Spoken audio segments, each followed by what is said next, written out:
mini skirt on, take my body in glitter. Black platform sneakers, all the boys want a picture. Foreign cars, I make rich look richer. Save your breath, baby, I'm not going home with ya. My name is Samala Ali Cronin, and I am a bachelor and Wapabara woman from Gari and the Keppel Islands in Queensland, and I'm a cultural professional and First Nations advocate. I also am a fashion designer and a published author. My name is Marley Morgan. I'm a proud Gamilaroi and Wiradjuri woman. I'm a photographer, and I also run a mentoring program called Shadow Sisters. I'm an advocate for inclusivity and equality within the fashion industry, and I'm a mum of 3 beautiful boys.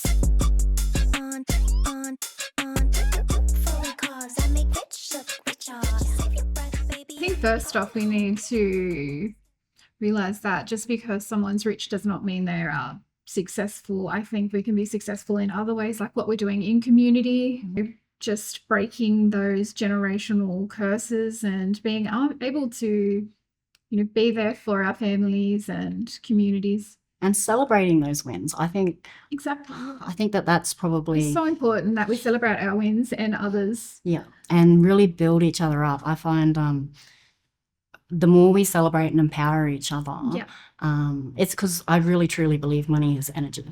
And we are pure energy. Our people are energy. Yeah. And so when we're together and we're fulfilling these goals or ticking off these accomplishments, we really need to celebrate each other for that. And it's celebrating the small wins too. Like even just being able to pay off like a debt, that's incredible. Like getting yourself out of debt is the best feeling. Honestly, I was able to pay $1,200 on my power bill, that makes me feel so good that I don't have that hanging over my head. Little things like that. We're never going to be able to, unless we win lottery, none of us are going to be able to have these great big windfalls. It's through hard work, determination, and the support of our communities. We really need that to be able to get up off the ground. I agree. It's like that is such a great answer. I do believe like we need that support from each other, community, family, to be able to thrive. Yeah. Because, that saying goes, if one of us is doing good, the rest of us are doing good. Like that's right. If I've got food at my table, you got food at my table. Yeah. I love it. So I feel very connected to being a woman. Yeah. I love being an Aboriginal woman. I love celebrating Black women because I wouldn't be where I am without, the inspirational Black women in my life. So it's very heavy in my work. So for me, being able to get behind my camera and just translate that through imagery, that's my wellness. Like that makes me feel good because I'm letting out those built up feelings inside. And it's a extremely culturally safe way for you to do that. Absolutely. Like I try and make everything as culturally safe as possible. And I think we come from, we come from the most incredible, beautiful, rich, oldest continuous culture. And I love celebrating that. It's powerful. It's powerful. It empowers me.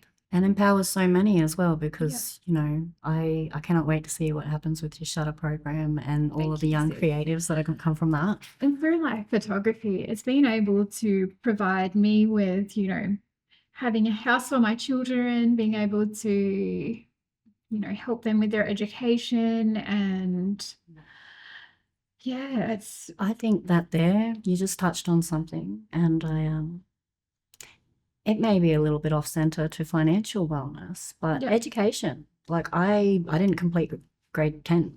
I didn't either. I have not been to university. Same here. I actually don't hold any formal qualifications. The life that I have lived has required me to go to work and help my family like that. But I didn't ever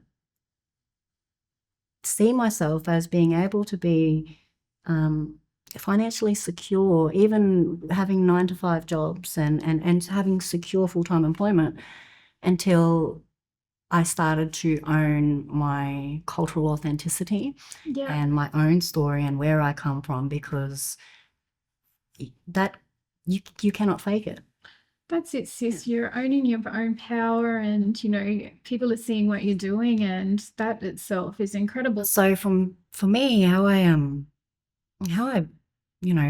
fill my cup up and make sure that I'm looking after myself in a way that is culturally safe Yeah. and also influences my finances. I'm a fashion designer. So I started my label 6 months ago. I've spent, 20 years nearly in the advocacy space. And my go-to, working in a field that just drained my brain so much, would be to create.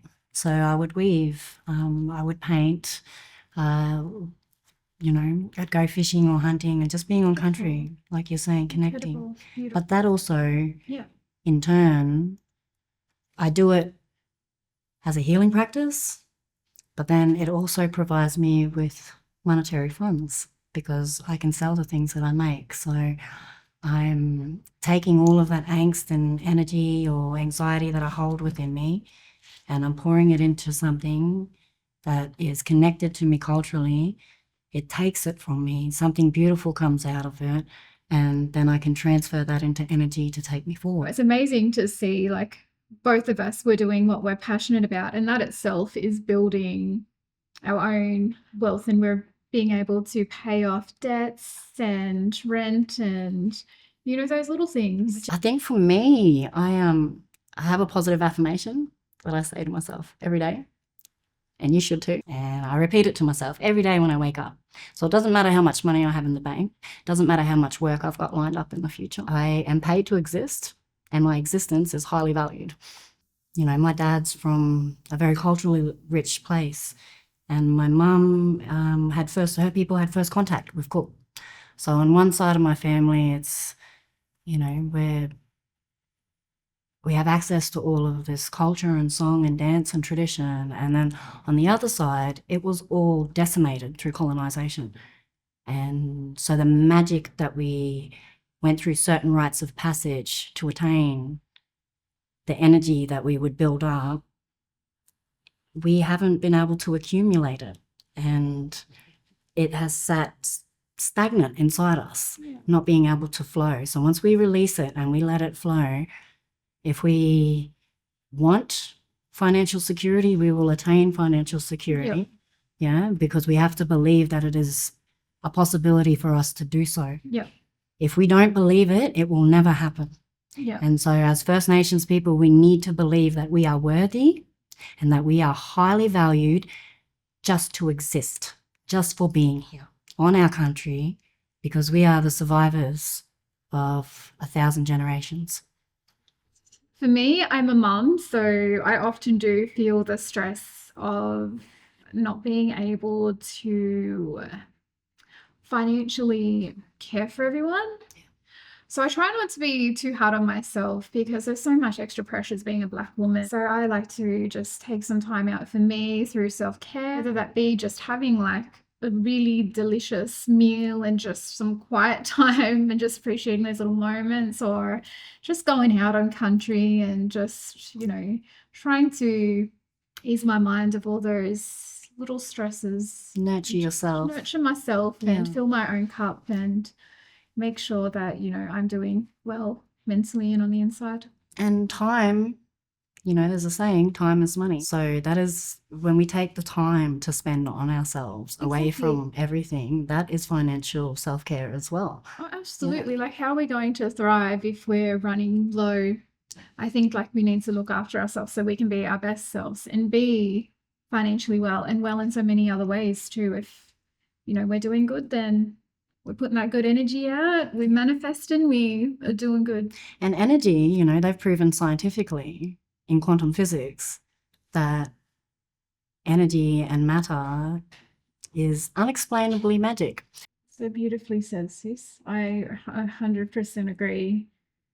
I feel it's so important for our mob to really believe that about themselves. Absolutely. And I can honestly say everything you're doing with the shutter programs, the representation of First Nations women, you show the beauty of our people. And same to you, sis. And everything you're saying is inspiring me, and you do so many amazing things in community, and that itself is like financial wellness. You're inspiring other people so they can practice and look after themselves. So how would you look after yourself, sis? Like when, you're feeling a bit low and...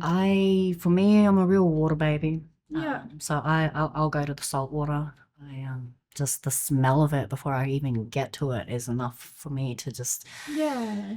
wash it away. So that comes into that, cultural side too, like connecting with, country. That's that spiritual side, Yeah. But then there's the emotional. Non-human kin. Yes. But I feel like we are, we're emotional, mental, physical, spiritual beings. Yeah. And if one of those elements are out of whack, like if I'm physically weak, well then mentally I can't think properly. Yeah. I start to get a little bit emotionally upset. So I've really got to look at everything holistically and work out what's out of balance for me and then address it. Yeah. I actually have to take that time for myself and address it. And if that means taking the time and spending the time on myself instead of other things, well, then I have to do it. That's it. It's just taking accountability of not looking after yourself and, realizing like, why are we feeling this way and how do we solve this? Yeah. I don't think there's ever really a one-ended answer. Yeah, to absolutely. I think, it's important as Black women, like it's important for us to connect to country and be around mob. Just having like other Black women there, I think myself, I find it much more like relieving. Like I feel much better when I'm spending time around other Black women. It's healing, really, like just being able to yarn sometimes, like have a cup of yarn, just let everything out, like a release. And then there's the sister yarns, but then there's some auntie yarns, where you can go and, when we staunch. And it's just like when you're with your sister girls, it's, sometimes you can't break down and have the cry that you need to have too. It's good to have somebody in your life that can actually hold you in those times as well. Absolutely. And if I don't have anybody, and there's been many times in my life where I haven't had anybody there to hold me when I've really needed it, that country always does. Even if it's not my country, I'll go sing out to them old people of that country there, and it's beautiful, sis. And sometimes it's just good to be present with ourselves too. I think just taking that time out to be alone and getting in that self-care and just really being mindful of what's going on and just looking after. We're going to look after our spirits. We're going to look after our bodies, our mind. Yeah, mindfulness. That's it. Mini skirt on, take my body in glitter. Platform sneakers, all the boys want a picture.